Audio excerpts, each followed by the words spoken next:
Hey guys, आज हम लोग एक्टिव और पैसिव के बारे में जानेंगे।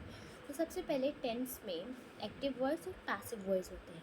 तो सबसे पहले प्रेजेंट टेंस में, है ना, कभी भी वी फर्स्ट और वी फाइव आए तो हम इसकी जगह यूज़ करते हैं is am are plus V three. और हमेशा हमें याद रखना है कि पैसिव में कोई सा भी टेंस नहीं होता है, हमेशा वी थ्री रहता है। फिर अगर हम देखें तो do not plus does not plus V first, इसमें रहेगा is am are plus not plus V three. अब यहाँ पे जैसे नॉट आया है वैसे यहाँ पे भी नॉट आ जाएगा और वी थ्री तो हमेशा हमारा रहता है। अब यहाँ पर है is am are plus V four. तो हम जानते हैं कि अगर यहाँ पे भी हम लोग is am are plus V three कर देंगे तो ये तो सिमिलर हो जाएगा। तो इसीलिए हमें कुछ डिफरेंट बनाने के लिए कि हमें कभी भी वी फोर आता है तो उसके साथ हमेशा हमेशा ज़रूरी है कि बीइंग तो रहेगा ही, BEING, बीइंग हमेशा रहता है यहाँ पे। अब है have has plus V three. इसमें जब भी परफेक्ट आए तो हमेशा उसमें has have plus been plus V three होता है। बीन हमेशा इसमें ऐड होना ज़रूरी है, तभी ये पैसिव होगा। फिर हमेशा हमारा आएगा have has plus been plus V four. अब यहाँ वी फोर आया तो have has plus been plus being plus V four. अब यहाँ पे हम लोग बीन लगाएं क्योंकि ये प्रेजेंट परफेक्ट कंटिन्यूअस है तो बीन तो लगेगा ही, और पैसिव में चेंज कर रहे हैं तो बीइंग भी लग जाएगा और वी थ्री तो हमारा लगना ही है। अब हम आते हैं पास्ट में। तो पास्ट में वी टू का हम करते हैं was were plus V three, और did not plus V first का करेंगे was were plus not plus V three. अब यहाँ पे जैसे डिड नॉट तो यहाँ नॉट आया है तो इसमें भी नॉट आ जाएगा।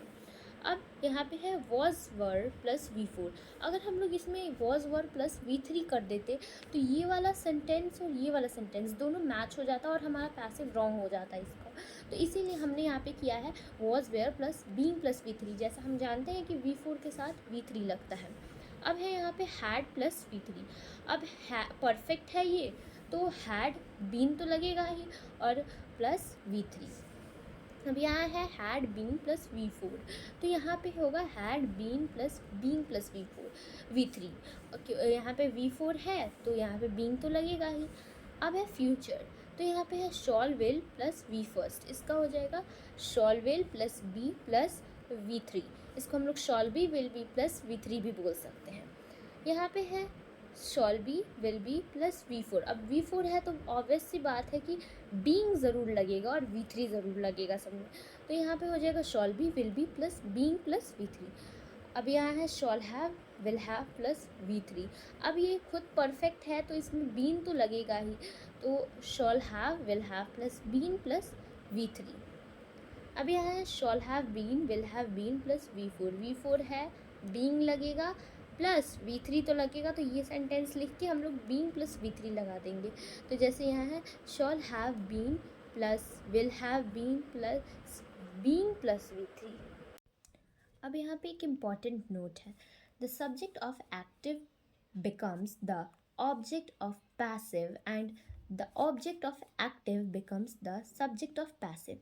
एग्जाम्पल से समझते हैं। आई एम टीचिंग इंग्लिश, यहाँ पे जो आई है वो एक्टिव है और एक सब्जेक्ट है, और इंग्लिश है ये क्या है, एक्टिव का ऑब्जेक्ट है ना। वहीं पे इंग्लिश इज टॉट बाय मी, इसका पैसिव होगा, तो पैसिव का सब्जेक्ट और पैसिव का ऑब्जेक्ट। तो यहाँ पे जो एक्टिव का सब्जेक्ट है वो यहाँ पे पैसिव का ऑब्जेक्ट बन गया, और जो एक्टिव का ऑब्जेक्ट है वो पैसिव का सब्जेक्ट बन गया है। तो अगर हमें कभी भी एक्टिव से पैसिव बनाना है तो इन स्ट्रक्चर्स को हमें बिना याद किए हमारा एक्टिव से पैसिव नहीं बनेगा, और ये नोट हमेशा हमें याद रखे रहना है, तभी एक्टिव पैसिव हमें टोटली समझ आएगा। ऐसी और वीडियो के लिए लाइक, सब्सक्राइब और शेयर ज़रूर करें। Thanks for watching.